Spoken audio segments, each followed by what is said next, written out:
बच्चों, आपने अपने आसपास के क्षेत्रों में जब बारिश का समय होता है तो नदी नालों को या छोटी वाहिकाओं को बहते हुए तो देखा ही होगा। क्या आपके गांव या शहर के आसपास कोई नदी बहती है? और क्या वो नदी ग्रीष्म ऋतु में जब गर्मी का मौसम होता है तो सूख जाती है और बारिश में उसमें बाढ़ आ जाती है? कुछ इस टाइप के प्रश्न जो आपके मन में भी उठते होंगे कि ऐसा क्यों वो ग्रीष्म ऋतु में सूख जाती है। बच्चों, ये सब जो हमने कहा कि बारिश के मौसम में छोटी नालिकाओं, छोटी वाहिकाओं या नदियों के रूप में पानी का ओवरफ्लो होकर बहना, या कई छोटी बड़ी नदियों की भी हम बात करें तो ये सब मिलकर हम इसे अपवाह कहते हैं।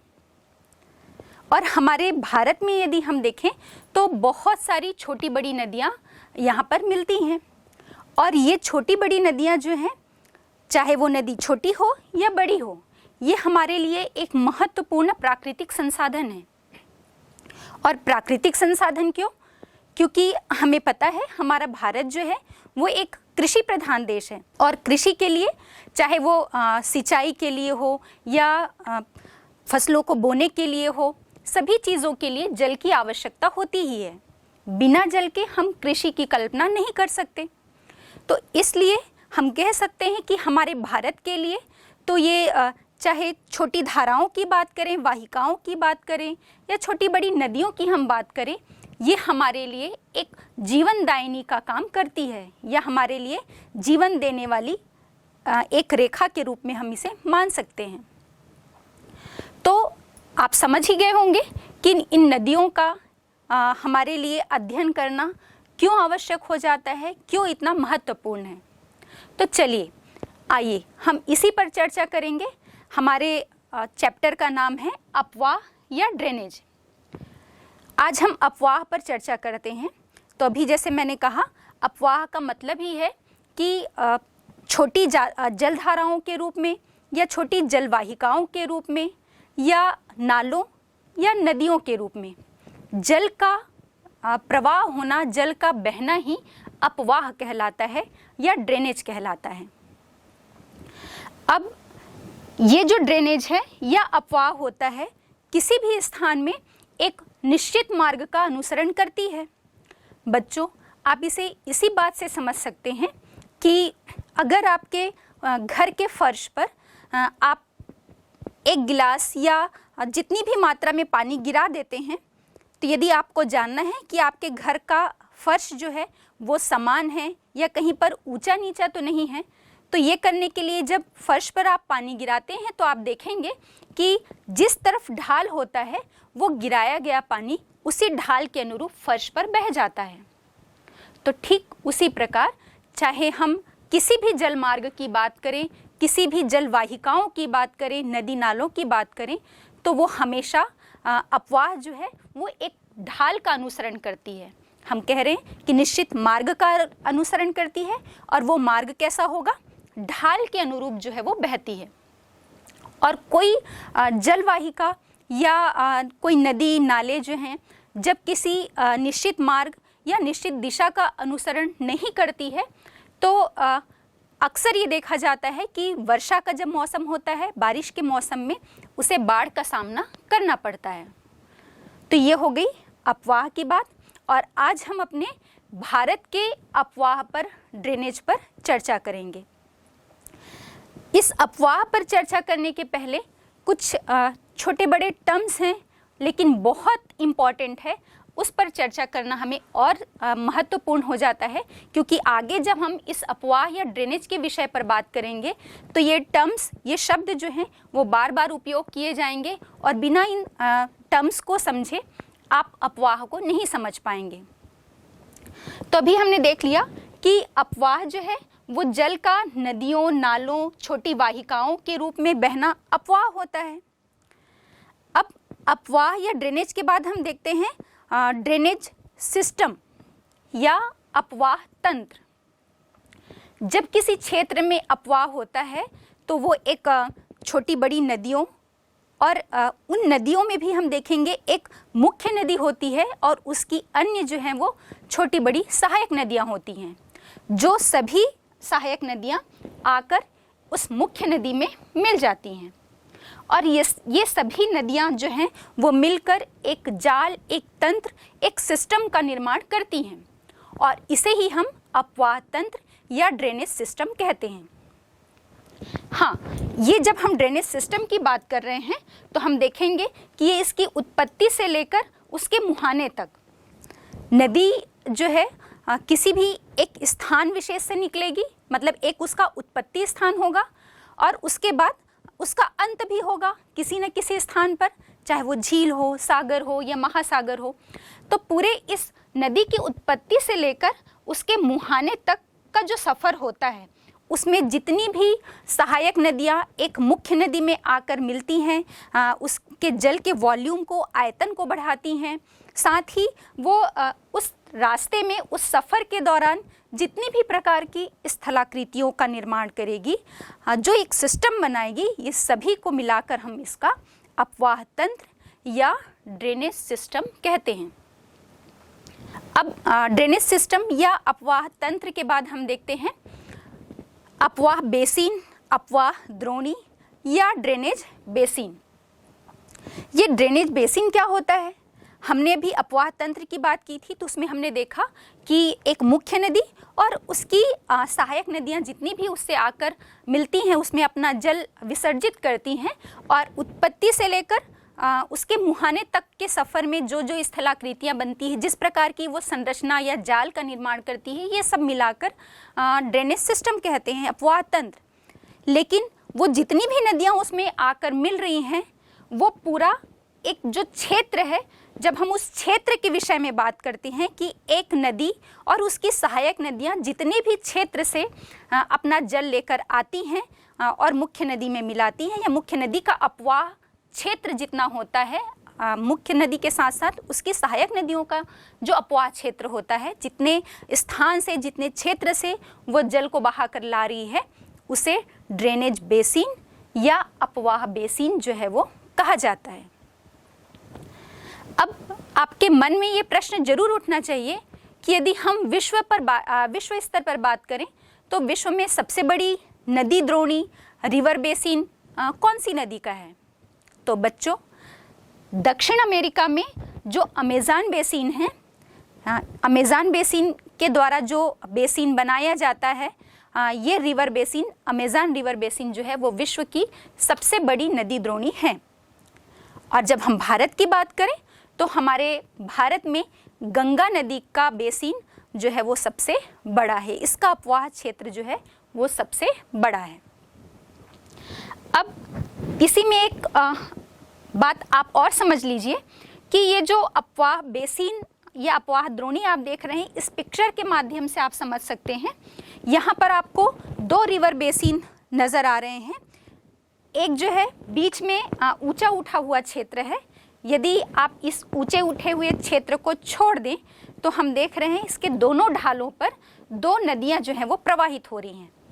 एक मोटी नदी या हम कहें एक मोटी रेखा के रूप में मुख्य नदी नज़र आ रही है और उससे अनेक छोटी बड़ी जो हैं पतली धाराएं, कुछ बड़ी धाराएं जो हैं वो आकर उस मुख्य नदी में मिल रही हैं। और उन सहायक नदियों की भी और छोटी सहायक नदियां हैं जो उन सहायक नदियों में आकर मिल रही हैं। तो एक तरफ एक रिवर बेसिन दिख रहा है और उस पिक्चर के लेफ्ट हैंड साइड पार्ट में भी हमको एक और रिवर बेसिन, दूसरी नदी की द्रोणी या दूसरा रिवर बेसिन जो है वो नज़र आ रहा है। तो हम क्या देख रहे हैं कि ये दोनों ही बेसिन, रिवर बेसिन जो हैं वो ढाल के अनुरूप प्रवाहित हो रही हैं और ये मिल नहीं रही हैं।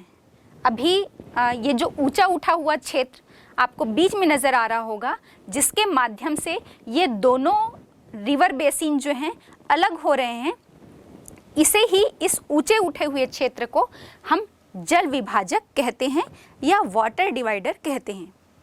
तो मैं आपको और सरल शब्दों में समझाना चाहूँगी। एक ऊंचा उठा भाग या अपलैंड या वो कोई पठारी क्षेत्र हो सकता है, कोई पर्वतीय क्षेत्र हो सकता है, जिसके माध्यम से जब कोई दो नदी द्रोणी जो है अलग हो जाती है या दो नदियों का जल जो है वो विभाजित हो जाता है, अलग हो जाता है, तो उस जल को विभाजित करने वाले क्षेत्र को जल विभाजक या वाटर डिवाइडर कहते हैं।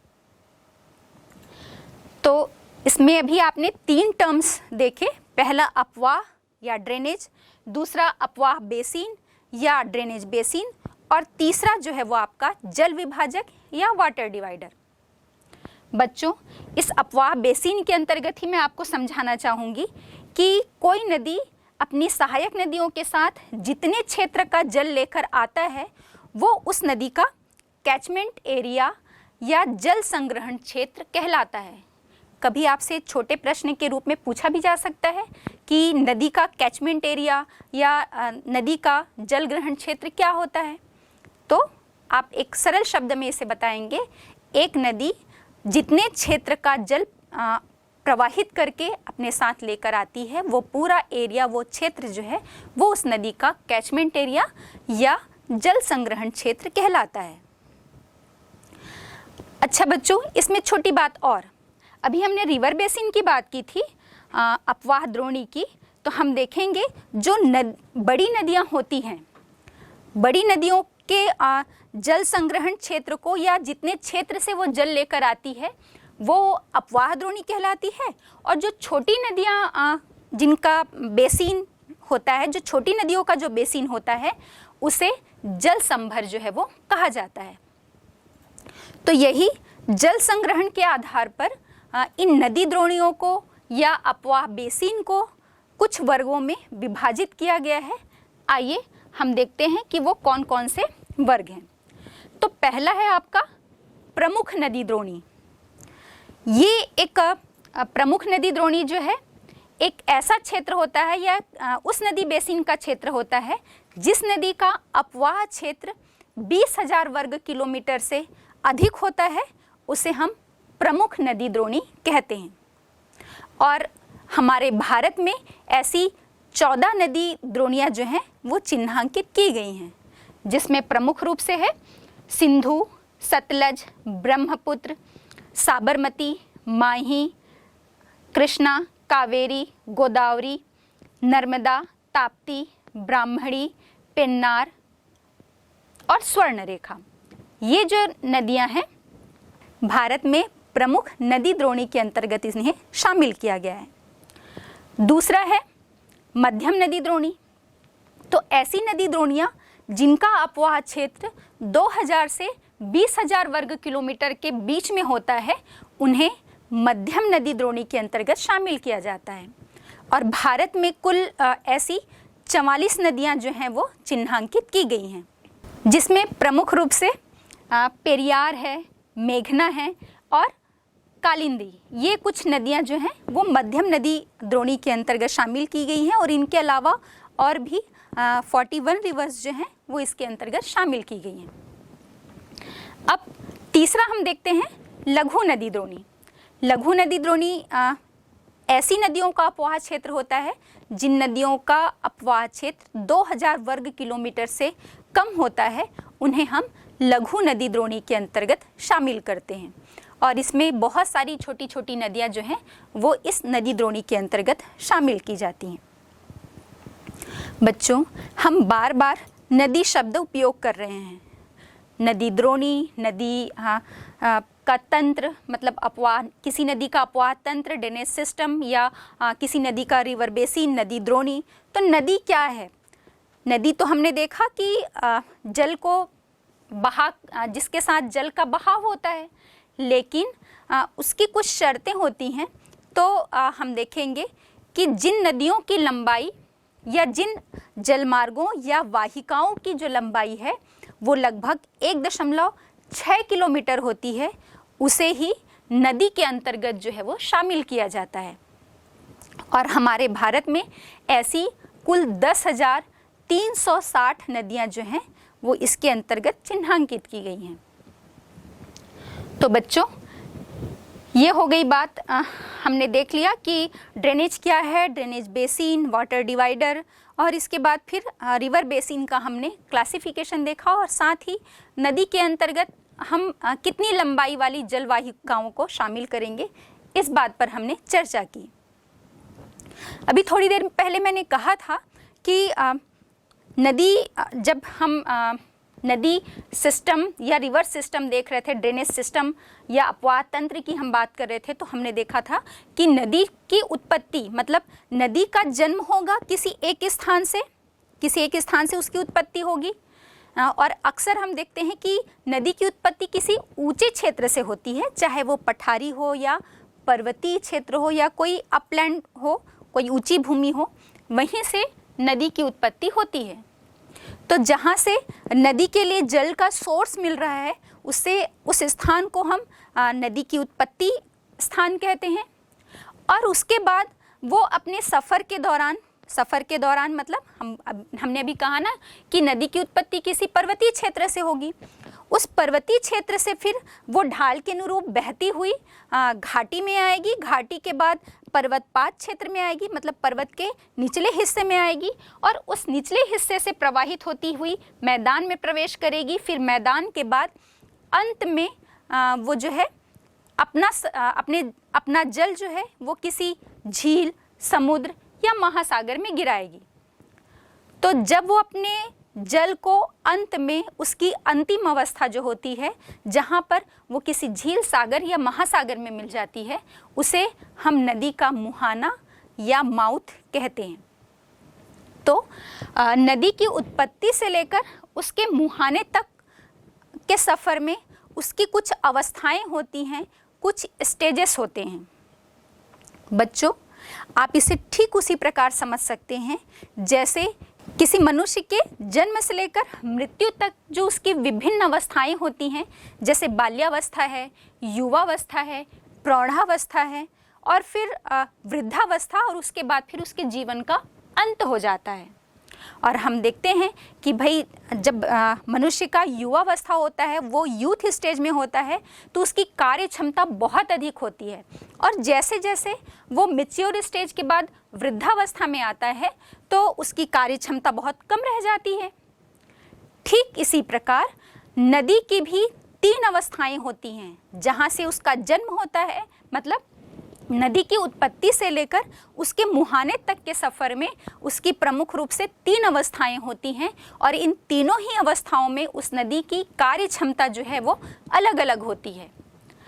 अब नदी की कार्य क्षमता मतलब, नदी की कार्य क्षमता का अर्थ है कि जब वो अपने यूथ स्टेज में होती है, उत्पत्ति से जब उत्पत्ति स्थान से लेकर जैसे ही वो आगे बढ़ती है, मतलब कि वो किसी पर्वतीय क्षेत्र में घाटी से होकर प्रवाहित हो रही है, तब उसमें चूँकि ढाल भी बहुत अधिक होता है और जल की जो मात्रा होती है, जल का जो आयतन होता है, वो एक सीमित क्षेत्र से होकर प्रवाहित होता है, जिसके कारण वो अपने यूथ स्टेज में या युवावस्था में बहुत ज़्यादा अपर्दन का कार्य करती है। फिर जैसे जैसे वो आगे की तरफ बढ़ेगी, उसका ढाल मंद होगा, जल का जो आयतन है वो एक बड़े क्षेत्र में फैल जाएगा। तो फिर हम देखेंगे कि उसमें अपर्दन का कार्य तो होता ही है, लेकिन वो कम होगा, कटाव की प्रक्रिया कम होगी, और साथ ही साथ जो है वो डिपोजिशन या निक्षेपण का भी कार्य करेगी। और अंत में जब उसकी वृद्धावस्था आ जाती है तो वो किसी भी प्रकार से कोई कटाव नहीं करती, वो निक्षेपण का कार्य करती हुई अपने अंतिम पड़ाव पर, जिसे हम कहते हैं कि चाहे वो झील में अपना जल विसर्जित करे या किसी सागर या फिर महासागर में, और उसके जीवन का, उस नदी के जीवन का अंत हो जाता है। तो आइए अब हम इसी पर चर्चा करते हैं कि नदी की ये 3 अवस्थाएं कौन कौन सी होती हैं। सबसे पहले प्रमुख 3 अवस्थाओं की हम बात करेंगे। युवावस्था, या इसी को हम यूथ स्टेज भी बोलते हैं, और हम इसी को ऊपरी भाग या अपर कोर्स भी कहेंगे। ये सभी शब्द के मायने, अर्थ जो हैं वो एक ही हैं। और दूसरा जो है वो आपका मैच्योर स्टेज है, प्रौढ़ावस्था है, मध्य भाग, या हम इसे मिडिल कोर्स भी कहते हैं। और तीसरा आपका ओल्ड स्टेज, निम्न भाग, या लोअर कोर्स के नाम से भी जानते हैं। तो आइए सबसे पहले हम देखते हैं यूथ स्टेज, प्रौढ़ावस्था या अपर कोर्स। नदी जब जैसे ही अपने किसी पर्वतीय क्षेत्र से निकलती है तो पर्वतीय क्षेत्र के ढलानों से जब नदी बहती है तो यहाँ पर देखा जाता है नदी के इस स्टेज में कि वो अपनी घाटी को गहरा करने का कार्य करती है। इरोजन का काम तो करती ही है यूथ स्टेज में, लेकिन इरोजन कैसा कि वो घाटी को गहरा बनाती है, मतलब अपने पार्श्वों को वो कम काटती है, पार्श्वों का कटाव कम करती है।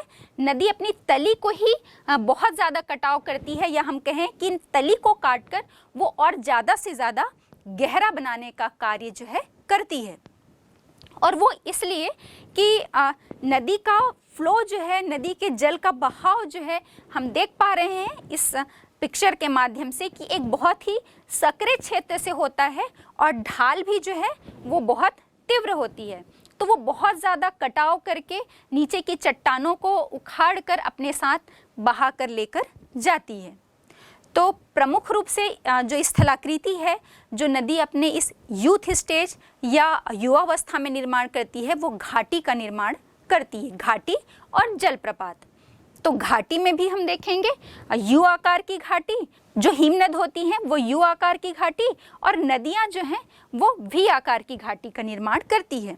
और इसी प्रकार से गार्ज मतलब और गहरी और एकदम सकरी घाटी से हम गार्ज के बाद फिर कैनियन, आई आकार की घाटी भी कहते हैं कैनियन को।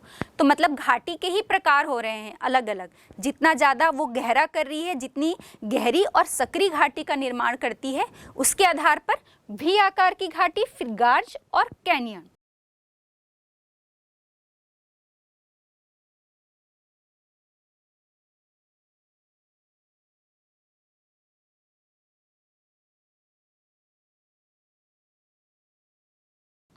तो अलग अलग प्रकार की घाटियों का निर्माण करती है और साथ ही जलप्रपात, वाटरफॉल जो है वो बनाती है नदी अपने इस स्टेज में।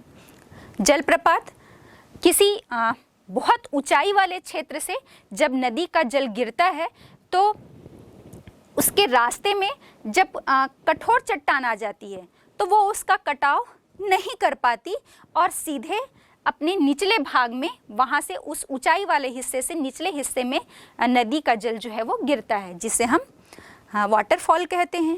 और इसी का छोटा रूप छिप्रिका। तो इस प्रकार से नदी अपने इस स्टेज में घाटियों का, जलप्रपात और छिप्रिकाओं का निर्माण करती है। फिर नदी का सफ़र आगे बढ़ता है। नदी अपने इस पहाड़ी ढाल वाले हिस्से से गिरिपाद वाले हिस्से में आ जाती है। गिरिपाद मतलब किसी पर्वत, जिस पर्वत से वो नदी बह रही है उसका निचला हिस्सा गिरिपाद। अब जैसे ही नदी अपने गिरिपाद वाली अवस्था में गिरिपाद वाली स्थिति में आती है तो क्या होता है, उस स्थलाकृति का या पर्वतीय ढाल जो है, उस पर्वत का जो ढाल है वो बहुत अधिक मंद हो जाता है, बहुत धीमा पड़ जाता है। तो ढाल के सहारे जब नदी बह रही है तो वो अपने साथ बड़े बड़े गुलाश्म को, बजरी या बड़े बड़े हम कहें कि बोल्डर्स जो होते हैं वो टुकड़े, ढाल तीव्र है तो अपने साथ बहा कर ले आ रही है। लेकिन जैसे ही ढाल जो है वो मंद हो जाता है तो बहुत तीव्र ढाल से बहुत धीमे ढाल में जैसे ही नदी प्रवेश करती है तो अब उसमें उतनी क्षमता नहीं रह जाती कि वो बड़े बड़े बोल्डर्स को, गुलाश्म को अपने साथ बहा कर ले जा पाए। और इस कारण से ये नदी जो है वो वहीं पर बड़े गुलाश्म या बजरी के जो टुकड़े होते हैं उसको उस गिरिपाद में ही वो जमाव कर देती है। और इस जमाव के कारण यहाँ पर देखेंगे कि जलोढ़ पंख या जलोढ़ शंकु, एल्यूवियल फैंस या एल्यूवियल कोल्स का निर्माण जो है नदी करती है। फिर नदी का सफ़र और आगे बढ़ता है और इस गिरिपाद वाले क्षेत्र से नदी जो है वो क्रमशः आगे बढ़ती है और किसी मैदानी क्षेत्र में प्रवेश करती है। और जैसे ही नदी किसी मैदानी क्षेत्र में प्रवेश करती है तो उस गिरिपाद के बाद का जो सफ़र है वो और बहुत ज़्यादा मंद ढाल, धीमा ढाल वाला क्षेत्र आ जाता है। तो अब क्या होगा कि नदी एकदम समतल क्षेत्र से प्रवाहित होती है, ढाल तो बिल्कुल भी नहीं है और है भी तो बहुत मंद ढाल है। तो अब हम कह रहे हैं कि नदी अपने मैच्योर स्टेज में आ गई है, प्रौढ़ावस्था में आ गई है या मिडिल कोर्स में आ गई है। तो इस अवस्था में हम क्या देखेंगे कि अब नदी में जो है इरोजन कार्य तो करेगी, अपरदन का, कटाव का कार्य तो करेगी ही, लेकिन साथ ही साथ वो निक्षेपण का कार्य भी करती जाती है। वो ऐसे कि जैसे ही वो समतल क्षेत्र से प्रवाहित हो रही है, तो इस समतल मैदानी क्षेत्र से प्रवाहित होती है, तो ये नदियां जो है वो अपने दाएं बाएं बल खाती हुई, इठलाती हुई जो है वो अपने मार्ग में चलती है और ढाल वाले मार्ग का अनुसरण करती है। तो कभी क्या होता है कि उस नदी में बाढ़ आ जाता है, तो बाढ़ आने के कारण उस नदी का जो जल है वो पूरे उस क्षेत्र में, उसके दाएं और बाएं क्षेत्र में फैल जाता है। जो नदी पहले अपने दाएं बाएं बल खाती, इठलाती हुई चल रही थी, बाढ़ के कारण बाढ़ का पानी जो है वो समूचे क्षेत्र में फैल जाता है। और जब फिर से बाढ़ की स्थिति सामान्य हो जाती है, पानी का लेवल सामान्य हो जाता है, तो वो नदी फिर अपने पूर्व मार्ग में चलने लगती है। तो इसमें हम दो स्थितियां देखेंगे। जब पूरे क्षेत्र में बाढ़ का पानी फैलता है तो ये डिपोजिशन मतलब निक्षेपण का काम करती है और अपने साथ लाए जो उसके सिल्ट, रेत या मृत्तिका, इस टाइप के अवसादों को, डिपॉजिट्स को वो अपने दोनों किनारों पर जमाव कर देती है, जिसके कारण इसके मैच्योर स्टेज में बाढ़ का मैदान होता है या जिसे हम फ्लड प्लेन कहते हैं, ये निर्मित होती है। और साथ ही साथ इसकी बहुत महत्वपूर्ण मैदानी क्षेत्र में नदी से बनने वाली स्थलाकृति जो है वो मेंडर्स होते हैं, जिसे हम नदी विसर्प कहते हैं। और इसकी चर्चा भी हमने की है कि जब सामान्य अपने पूर्व मार्ग में, सामान्य जो उसका नदी का मार्ग है उससे जब वो प्रवाहित होती है तो दाएं बाएं बल खाती हुई, मोड़ लाती हुई, मतलब अगर उसके रास्ते में कोई कठोर चट्टान आ गई तो उस कठोर चट्टान का वो कटाव नहीं कर पाती। क्यों नहीं कर पाती? क्योंकि नदी में जल का आयतन मतलब वो एक बड़े क्षेत्र में फैल गया है और बड़े क्षेत्र में फैलने के कारण उसका ढाल भी बहुत मंद हो गया है। ढाल मंद होने के कारण उस नदी के जल का वेग भी जो है वो बहुत धीमा होता है। तो धीमा वेग कितना कटाव कर पाएगी? जो कोमल चट्टानें होती हैं उनको तो वो बहुत सरलता से काट लेती है, लेकिन जहाँ कहीं भी उसे कठोर चट्टानें मिलती हैं तो नदी अपने मार्ग के कठोर चट्टानों का कटाव नहीं कर पाती और उनसे बिना भिड़े वो उसके आजू बाजू उसके अगल बगल के रास्ते को तलाश करके जहाँ से उसे ढाल मिल रहा है वो बगल से मोड़ बनाती हुई निकल जाती है। तो इस प्रकार से हम देखेंगे कि मैदानी क्षेत्र या मैच्योर स्टेज में नदी की एक महत्वपूर्ण स्थलाकृति मेंडर्स या नदी विसर्प होते हैं।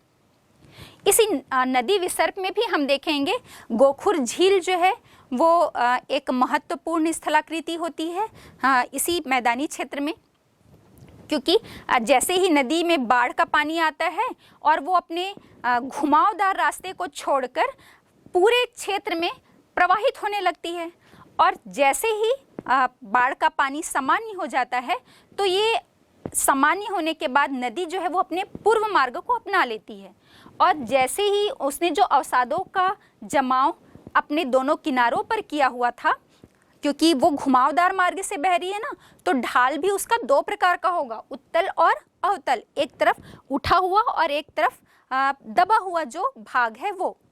तो मोड़ की उस अवतल ढाल में जो डिपोजिशन है उसका जमाव ज़्यादा होता है और उस जमाव के कारण नदी का कुछ जल जो है वो अवसादों के साथ छूट जाता है और नदी अपने पूर्व मार्ग में उस जलीय क्षेत्र को छोड़कर, उस अवसाद को छोड़कर अपने पूर्व मार्ग से फिर से बहने लगती है, प्रवाहित होने लगती है। तो वो जो उसका छूटा हुआ क्षेत्र है, ये जो हम यहाँ पर सामने पिक्चर में देख पा रहे हैं, ये छूटा हुआ क्षेत्र गोखुर झील कहलाता है। गोखुर झील या हम इसी को गोखुर, गाय के खुर के समान जो है ये आकृति नजर आती है, इसीलिए इसे गोखुर झील कहा जाता है। गोखुर झील या इसी को हम ऑक्सबो लेक के नाम से जानते हैं। बच्चों, अब ये तो हो गई मैच्योर स्टेज की बात। अब अपने सफ़र में नदी फिर आगे बढ़ती है और अपने अंतिम पड़ाव पर पहुंच जाती है, जिसे ओल्ड स्टेज या लोअर कोर्स कहा जाता है। मतलब उसकी अंतिम यात्रा, जहां उसके बाद फिर वो अपने किसी झील, सागर या महासागर में मिलेगी। तो अब हम क्या देखते हैं, तब तो उसका ढाल जो है वो बहुत मंद हो जाता है, बहुत धीमा पड़ जाता है। और ढाल मंद हो जाता है, धीमा ढाल, और उसके कारण जल का वेग जो है वो और बहुत मंद पड़ जाता है।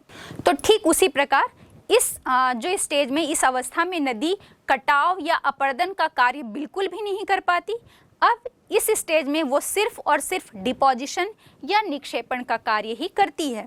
ठीक वैसे ही जैसे किसी मनुष्य का ओल्ड स्टेज आता है तो उसकी कार्य क्षमता बहुत कम रह जाती है, उसी प्रकार से नदी की भी कार्य क्षमता घट जाती है। मतलब वो कटाव या अपर्दन का कार्य नहीं कर पाती, अब वो सिर्फ निक्षेपण का कार्य करती है। और जितना भी वो अपने पर्वतीय क्षेत्र और मैदानी क्षेत्र से सफ़र के दौरान जितनी सिल्ट या बजरी और रेत की मात्रा वो लाती है, वो बहाव बहुत अधिक क्षेत्र में फैल जाता है मंद ढाल के कारण, और वेग भी धीमा होने के कारण वो इन महीन अवसादों को भी अपने साथ बहुत दूर तक बहाकर नहीं ले जा पाती। और यत्र तत्र जहाँ तहाँ वो उसे उन अवसादों को, चाहे वो रेत, सिल्ट, मृत्तिका जो भी है, वो अपने सामने जमा करती जाती है।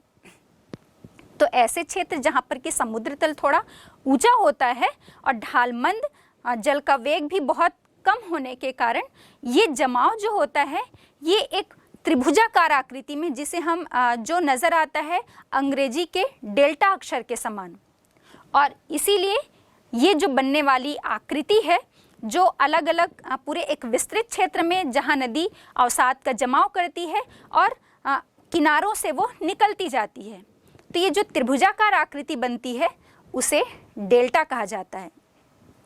सभी नदियाँ डेल्टा बनाती हैं ऐसा नहीं होता, कुछ नदियों का मार्ग छोटा होता है, और जब वो तीव्र ढाल, मतलब एक ऐसा ऊंचा क्षेत्र जब वो पहाड़ी कगारों से होती हुई हम कहें कि समुद्र या महासागर में मिलती है, जैसे हम अपने पश्चिमी घाट में या अरब सागर में मिलने वाली पश्चिमी घाट की दो नदियां नर्मदा और ताप्ती की बात करें, तो हमें पता है कि पश्चिमी घाट जो है वो एक खड़ा कगार वाला हिस्सा है, और इन दोनों नदियों का मार्ग भी, पूरी प्रायद्वीपीय पठार की जो नदियां होती हैं उनका मार्ग बहुत छोटा होता है। तो ये नर्मदा और ताप्ती नदियां जो हैं वो बहती हुई जब अरब सागर में गिरती हैं तो बहुत तीव्र ढाल के साथ वो निक्षेपण कार्य नहीं करती। यहाँ पर आप देख पा रहे होंगे वो सीधे जो है वो अपना जल अरब सागर में गिरा देती है।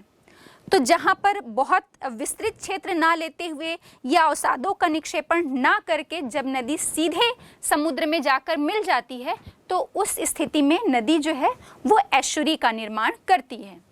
तो नदी जो है वो अपनी अंतिम अवस्था में या तो डेल्टा बनाएगी या फिर एस्चुरी का निर्माण करती है।